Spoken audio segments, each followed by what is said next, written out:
Alhamdulillah, masyaallah hadirin yang dimuliakan oleh Allah Subhanahu wa taala, telah bersama-sama kita membacakan daripada Ratib Al-Imam Al-Habib Abdullah bin Al-Haddad. Semoga kita semuanya mendapatkan keberkahan beliau dan Allah Subhanahu wa taala menjaga kita semuanya dan mengangkat semua bala dan musibah ya berkat zikir dan ratib yang kita baca. Amin amin ya rabbal alamin. Meneruskan pelajaran kita di bab yang kita menjelaskan tentang pembahasan ya untuk menyambut bulan Ramadan. Insyaallah malam hari ini kita akan membahas hukum-hukum yang berkaitan dengan puasa.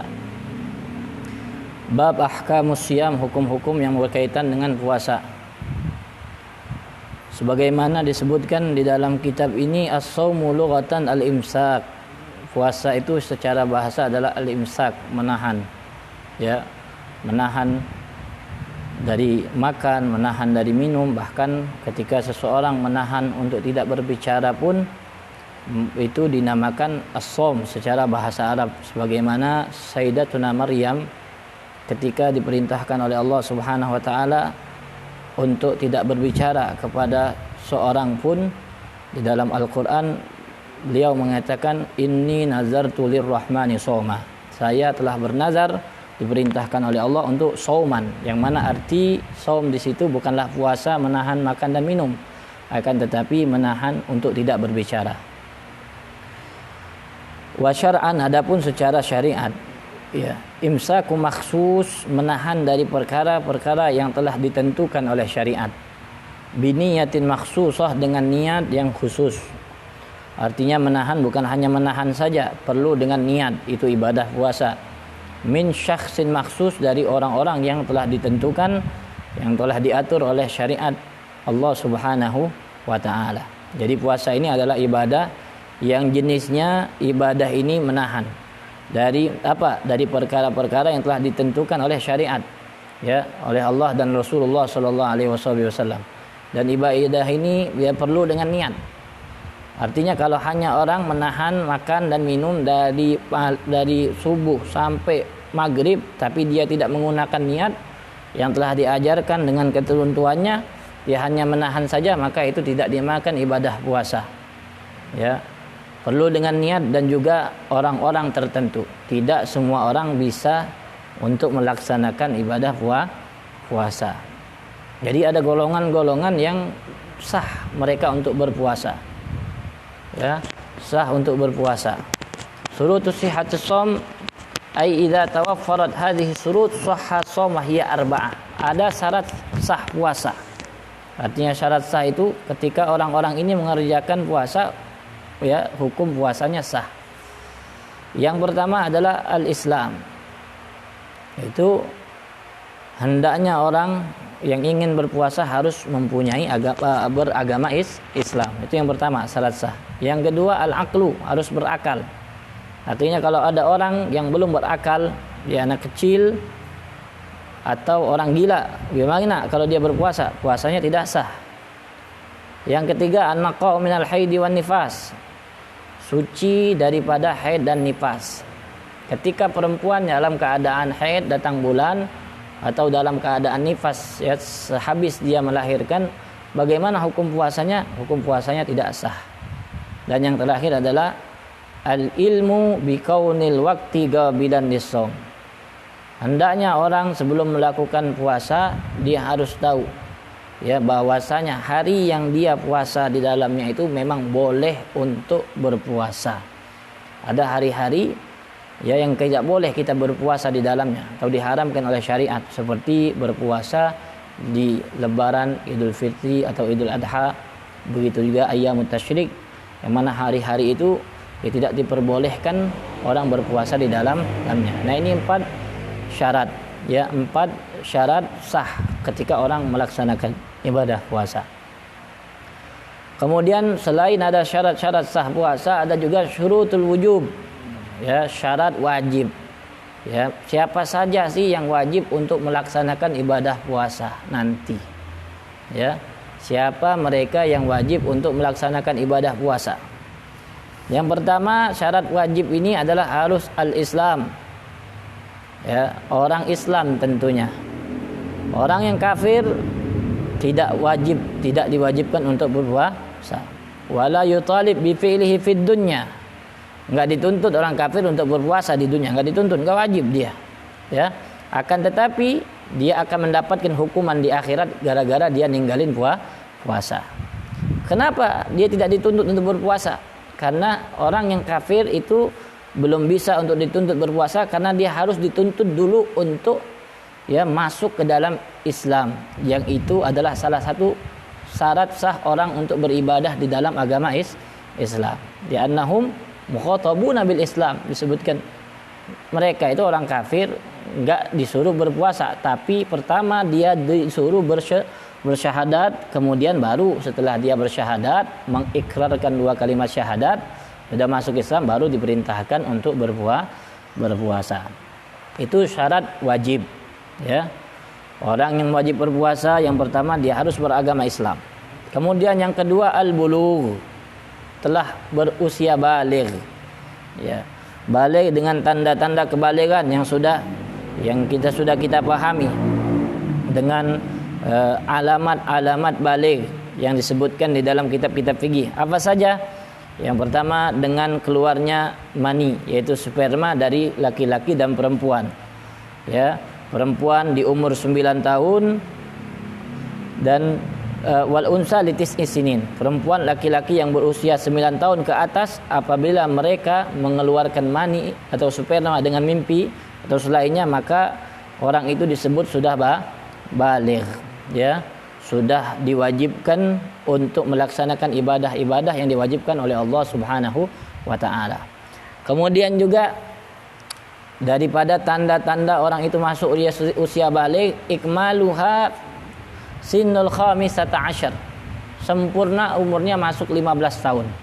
Walaupun dia belum sampai atau tidak mengeluarkan sperma, tapi kalau usianya sudah sampai 15 tahun tepat, dihitung daripada bulan Qamariyah atau Hijriyah, maka orang tersebut sudah masuk usia baligh.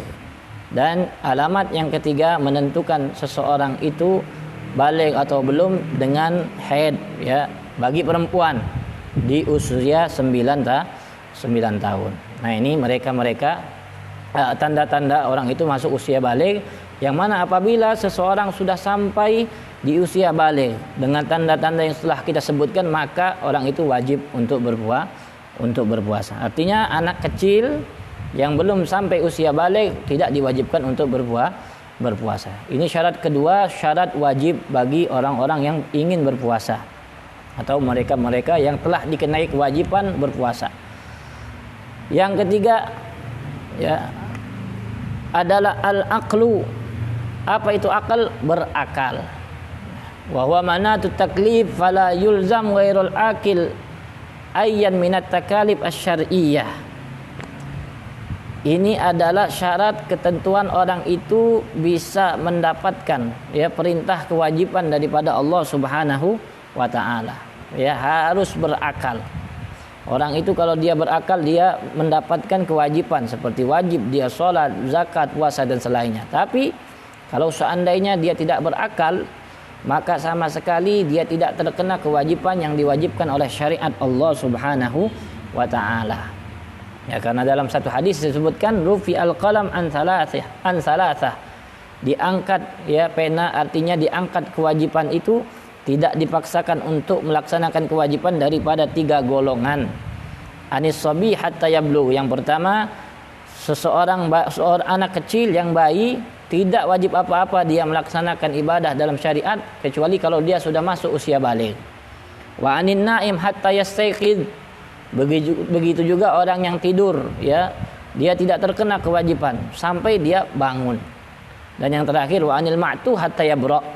Orang yang kurang akal, stres atau gila, ya, maka orang tersebut tidak dikenakan kewajiban atau tidak terkena khitab taklif sampai dia sadar, ya, benar-benar sembuh, baru dia wajib untuk melaksanakan ibadah. Ini syarat yang ketiga. Syarat yang ketiga daripada kewajiban di dalam berpuasa.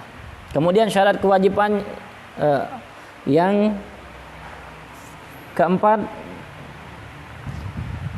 adalah itaqatus shaum, mampu untuk berpuasa. Jadi syarat pertama harus Islam, yang kedua harus baligh, yang ketiga harus berakal. Ya. Orang yang baligh dan berakal ini istilah lainnya dikatakan orang yang mukallaf. Artinya telah terkena beban syariat, kewajiban syariat. Dan syarat yang keempat orang itu diwajibkan berpuasa adalah al-itaqa 'ala shaum. Dia mampu melaksanakan berpuasa. Ya. Artinya mampu. Pemahamannya kalau ada orang yang tidak mampu untuk melaksanakan berpuasa walaupun dia Islam, dia baligh, dia berakal tapi tidak mampu, maka dia terkena kewajiban berpuasa. Seperti apa? Seperti orang yang sakit. Kemudian orang yang tua. Dan juga ada kemampuan ini dianggap dianggap secara zahir, hissi. Ada juga kemampuan ini diukur daripada syariat. Seperti orang haid dan perempuan yang nifas, mereka mampu ya, secara kenyataan, tapi mereka tidak mampu untuk melaksanakan puasa karena memang syariat menganggap mereka tidak mampu. Kenapa alasannya? Karena orang dan haid dan nifas itu ya ada yang mencegah mereka untuk melaksanakan puasa. Jadi ini ya kewajiban 4 syarat wajib untuk orang yang melakukan puasa. Yang pertama, orang tersebut harus Islam. Yang kedua, harus baligh. Yang ketiga, harus berakal. Dan keempat, harus mampu melaksanakan puasa. Jadi kalau ada orang mempunyai 4 syarat ini, siapapun mereka, maka wajib hukumnya untuk berpuasa. Kalau ada orang Islam, baligh, sehat, enggak puasa dia. Ya. Kalau perempuan mungkin dia dalam keadaan haid atau nifas. Tapi kalau laki-laki ya besar, sehat, enggak puasa, imma dia bukan muslim atau dia dikategorikan orang gila kalau dia meninggalkan puasa. Ya. Atau dia tidak mampu. Kalau dia sehat artinya ada gangguan sedikit. Makanya orang-orang yang sengaja meninggalkan puasa itu disamakan seperti orang yang gila. Ini 4 syarat wajib ya dari puasa. Kemudian di dalam puasa ini ada juga rukun-rukun puasa. Nah, dalam setiap ibadah ada rukun-rukun yang harus dikerjakan. Namanya rukun itu apabila tidak dikerjakan dalam satu ibadah maka ibadah tersebut dianggap tidak sah. Bedanya syarat dengan rukun. Kalau syarat itu disebutkan berada sebelum kita melakukan satu ibadah. Seperti syarat salat. Ya, hendaknya syarat-syarat itu sudah komplit, sudah ada sebelum kita melakukan salat. Begitu juga syarat-syarat ibadah. Orang sebelum melakukan ibadah puasa, dia harus dulu memperhatikan syaratnya. Ya, dia harus Islam, dia harus baligh, kemudian dia berakal dan selainnya. Nah, ada rukun-rukun. Yang mana rukun ini ya tadkhulu fi arkanil ibadah, ya masuk daripada fi hiyazil ibadah, masuk di dalam ibadah tersebut. Apa saja rukun-rukun puasa? Arkanus siyam, rukun-rukun puasa banyak daripada kitab-kitab fikih menyebutkan hanya 2. Ya, ada sebagian kitab menyebutkan bahwasanya rukun puasa ada 3. Ya. Tapi kebanyakan kitab menyebutkan rukun puasa itu hanya 2 saja. Apa yang pertama? Al-awwalu an-niyatu. Rukun pertama daripada puasa adalah an-niyah. Ya, niat. Wa hiya qasdu syai' muqtarinan bi fi'lih wa waqtuha awwalul ibadat illa shaum. Kalau secara definisi niat itu adalah hendaknya niat itu adalah keinginan kita di dalam hati untuk melakukan sesuatu yang berbarengan dengan sesuatu itu. Seperti kita sholat, niatnya berada di takbiratul ihram, bareng dengan ibadah yang kita ingin lakukan. Dan ibadah-ibadah lainnya seperti kita berwudu. Orang wudu itu niatnya kapan? Ketika inda ghusli awwali juz'in minal wajh. Pertama kali nyuci muka, di situ kita niat. Kecuali ibadah shaum kata ulama, kecuali puasa. Puasa ini niat dulu baru kita ibadah.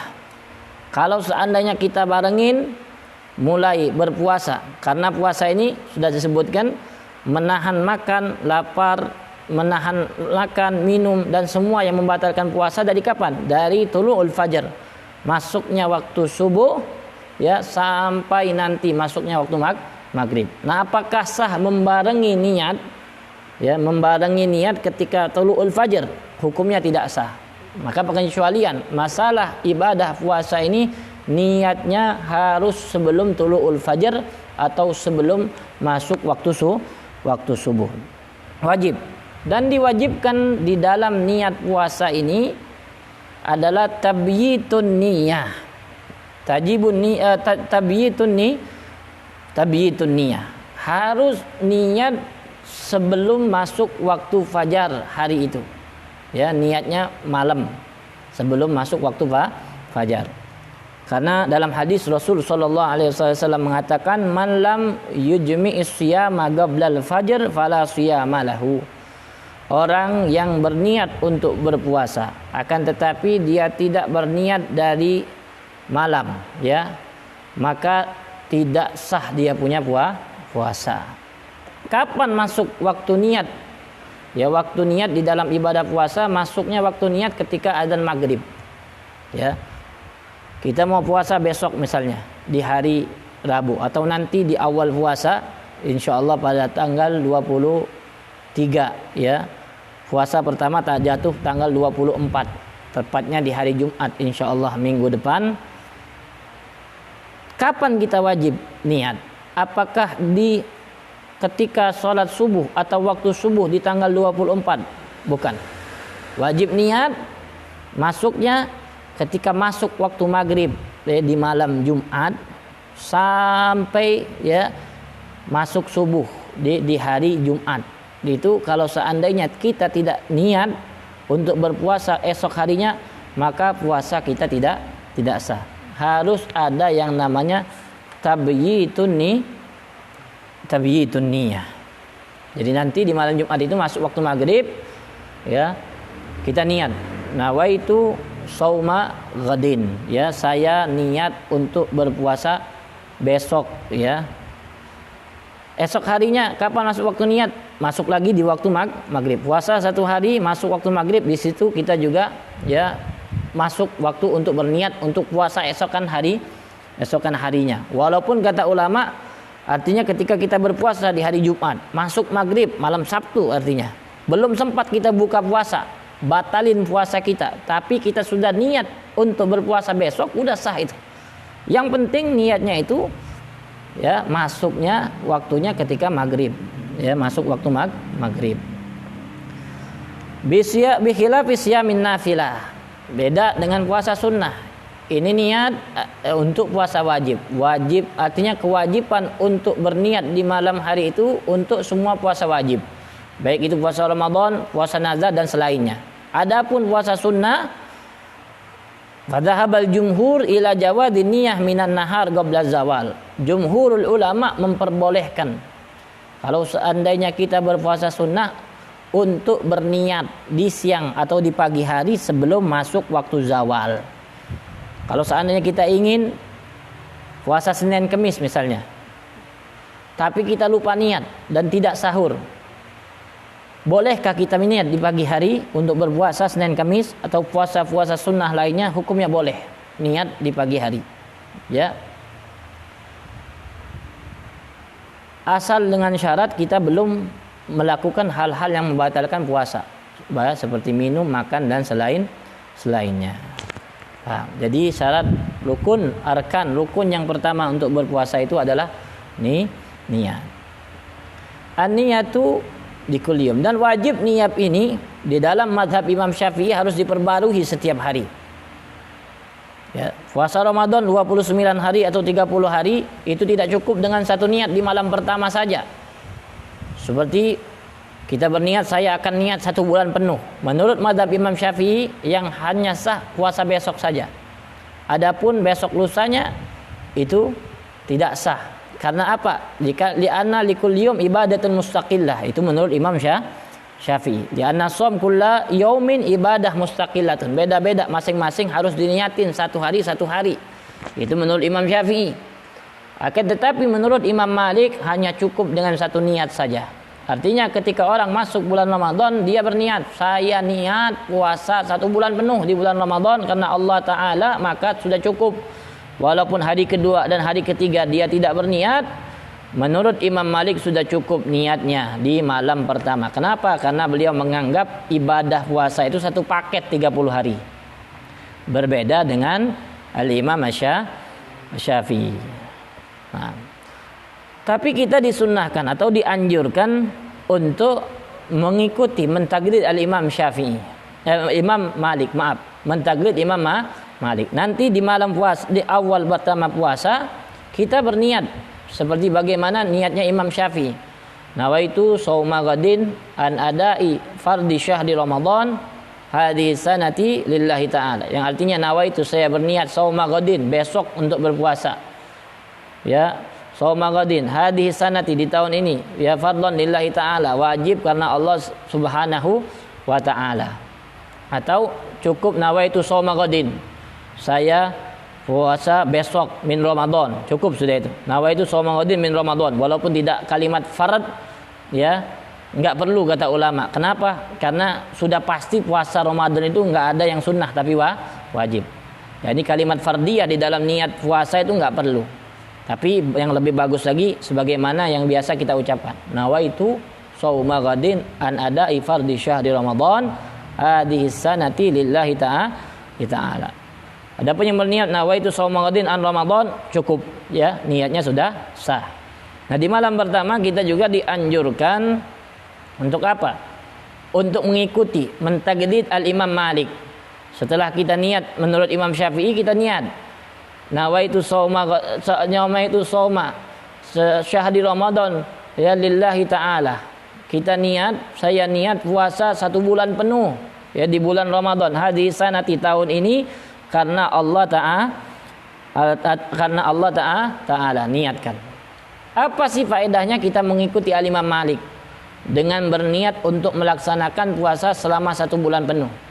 Kata ulama, faedahnya kalau di hari-hari puasa itu kita lupa niat, ya, artinya bangun sudah masuk subuh, kita sama sekali tidak berniat untuk melaksanakan ibadah puasa, maka menurut Al-Imam Syafi'i puasa kita tidak sah. Tapi karena di malam pertama itu kita berniat dengan niatnya Imam Malik untuk melaksanakan ibadah 1 bulan penuh, maka puasa kita sah menurut Imam Malik. Artinya tetap kita berpuasa dengan bertaklid kepada Imam Malik, kita mendapatkan pahala puasa, tapi wajib tidak diqadha, wajib diqadha. Kenapa? Karena menurut mazhab Imam Syafi'i. Itu keutamaan pertama. Adapun keutamaan yang kedua, apabila kita mengikuti mentaklid Al-Imam Malik di dalam niat puasa 1 bulan penuh di malam pertama Ramadan, disebutkan ulama kalau seandainya ya umur kita berakhir di hari-hari Ramadan, itu insya Allah walaupun kita meninggal di awal Ramadan, tapi pahala 1 bulan telah kita dapatkan. Kenapa? Karena kita telah meniatkannya. Nah, itu menurut Imam Malik. Jadi di malam pertama Ramadan kita niat seperti bagaimana kita biasa niat, dan jangan lupa berniat seperti Al-Imam dengan cara Imam Malik mentaklid untuk berpuasa 1 bulan penuh. Nah, kata ulama juga menyebutkan kalau seandainya kita lupa niat di malam pertama bulan Ramadan, kita lupa niat dengan niatnya Imam Malik. Kemudian di hari-hari Ramadan, baik hari-hari pertama, kedua atau seterusnya, kita lupa niat Al-Imam Syafi'i. Lupa niat Imam Syafi'i. Kita nggak bisa puasa hari itu. Kenapa? Karena malam pertama kita tidak berniat seperti niatnya Imam Malik. Kemudian di hari itu juga kita juga lupa cara dengan niatnya Imam Syafi'i. Artinya meniatkan 1 hari. Bisa kita mengikuti mazhabnya Imam Abu Hanifah. Ya, mazhabnya Imam Abu Hanifah. Bagaimana caranya? Pokoknya bangun setelah subuh kita niat. Karena Al-Imam Abu Hanifah mempunyai anggapan bahwasanya boleh orang itu niat untuk melaksanakan kewajiban puasa sebelum masuk waktu zawal. Niat, kalau seandainya lupa niat sebagaimana ikuti mazhab Imam Abu Hanifah untuk mendapatkan pahala, tapi tetap wajib kita sebagai Syafi'iyah untuk mengodok puasa kita. Artinya Kedua, madhab al-Imam Malik ini, yaitu dengan niat 1 bulan penuh untuk berpuasa, atau kita mengikuti Imam Abu Hanifah dengan niat di pagi hari sebelum masuk zawal, bisa kita lakukan. Yang penting kita harus niat untuk mengikuti madhab itu. Tapi dua-duanya ini tetap kita wajib untuk mengqadha puasa secara pandangan al-Imam Syafi'i, karena kita bermadhab Syafi'i. Apa sih hukum ta'yinun niyah? Ya, artinya kita mentakyin, memastikan niat itu. Seperti ucapan kita, wa huwa syartun li sihhatis shaum bi an yasyamul ghad min Ramadan. Wa kadza fi kulli shaumin wajib kana kafarah. Kama yajibul jazm fala tasihu ma'a taraddud. Ka qoulihi nawaitu fardhu shaum ghadan in kana min Ramadan. Ucapan nawaitu shauma ghadin an Ramadan itu hukumnya wajib. Ya, memastikan bahwasanya kita ini niat untuk berpuasa besok di bulan Ramadan, itu hukumnya wajib. Enggak boleh ya di dalam puasa wajib itu kita ragu-ragu niat, ya, seperti orang mengucapkan saya besok niat puasa kalau seandainya besok daripada Ramadan. Ya, ada orang bingung besok ini Ramadan atau bukan. Dia niat saya besok puasa kalau seandainya besok Ramadan, ragu-ragu, maka niatnya tidak sah, ya. Kenapa? Walaupun memang besok itu benar Ramadan, karena tidak ada kepastian di dalam niat. Makanya memastikan niat, ya, mentakyin dengan ucapan nawaitu shauma ghadin an ada'i fardhi syahr Ramadan, itu hukumnya wajib. Orang yang berniat saya niat puasa, dia tidak takyin, bagaimana hukumnya? Hukum niatnya tidak sah. Hukum niatnya tidak sah, maka puasanya juga tidak sah. Nah, ini pembahasan masalah niat. Tapi yang paling sempurna di dalam niat Ramadan adalah sebagaimana yang telah kita sebutkan, nawaitu shauma ghadin an ada'i fardhi Ramadan atau an ada'i syahri Ramadan hadhihi sanati lillahi ta'ala. Wa bihadhihi niyyah yasihu shaum bil ittifaq. Dengan niat yang biasa kita sebutkan itu sudah sah puasa kita secara sepakat ulama. Nah, Atsani, rukun yang kedua adalah al-imsaku an mubtilatis siyam. Jadi puasa ini enggak banyak-banyak rukunnya. Enggak kayak sholat ada berapa? 13. Dalam riwayat ada 14. Ya. Kemudian wudu ada berapa rukunnya? Kalau puasa cuma 2. Kalau zakat ada banyak rukunnya. Zakat ini. Kemudian juga haji, ya, ada rukun. Kalau puasa cuma 2. Yang pertama niat, yang penting niat di malam hari. Yang kedua al-imsaku anil mufattirat. Menjaga, menahan dari hal-hal yang membatalkan puasa. Kal jima wal istiqaati wa wusulu ainin ila ma yusamma jaufan hala kaunihi dzakiran lis-shaum mukhtaran aliman bi anna dzalikal fi'li haram. Ya, menjaga, menahan untuk bersetubuh dengan istri, kemudian untuk mengeluarkan muntah dengan sengaja, kemudian memasukkan sesuatu ke jauf, ya, yaitu rongga atau rongga di dalam perut kita, dalam keadaan dia ingat dia sedang dalam keadaan puasa, kemudian memang pilihan dia sendiri tidak terpaksa, aliman, dia tahu bahwasanya hal-hal itu membatalkan puasa, karena itu semua hal-hal yang membatalkan puasa. Jadi syarat rukun yang kedua daripada puasa adalah menjaga diri daripada hal-hal yang membatalkan puasa.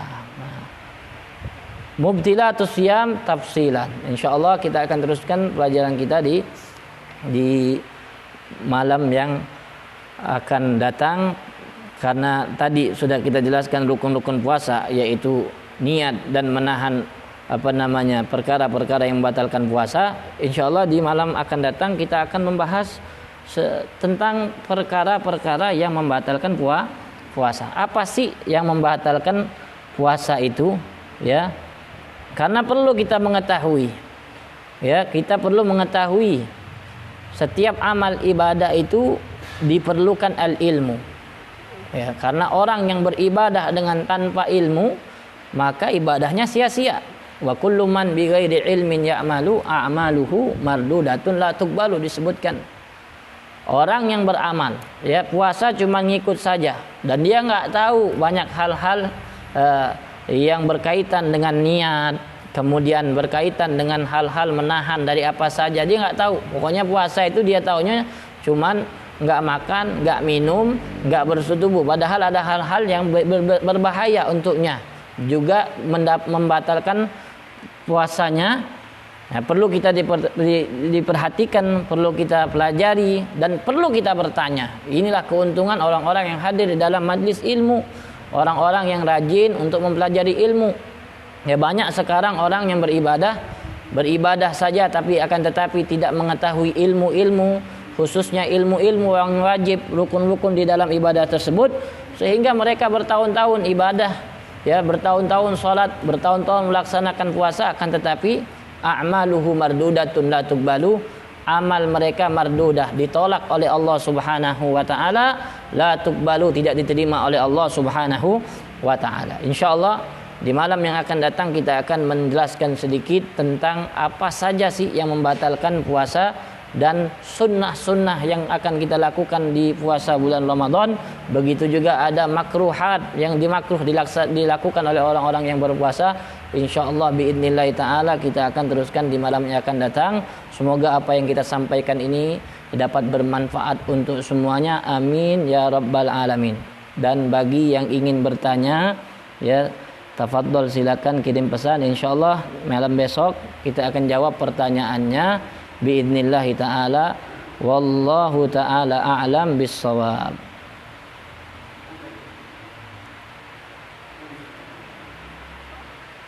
Assalamualaikum warahmatullahi wabarakatuh.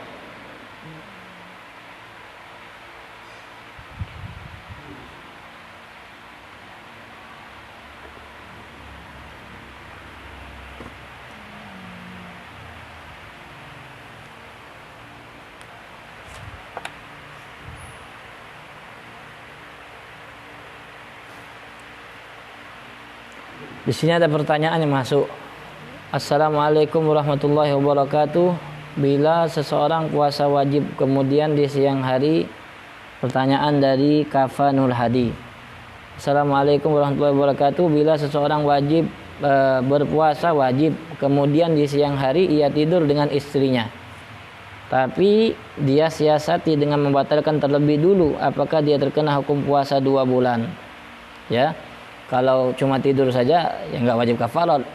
Akan tetapi kalau melakukan hubungan suami istri, tapi sebelum mereka melakukan hubungan itu mereka siasati dengan makan dulu, misalnya minum dulu, maka itu membatalkan puasa.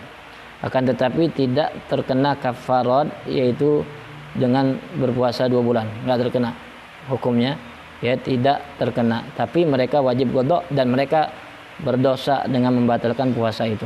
Tidak terkena kafarat.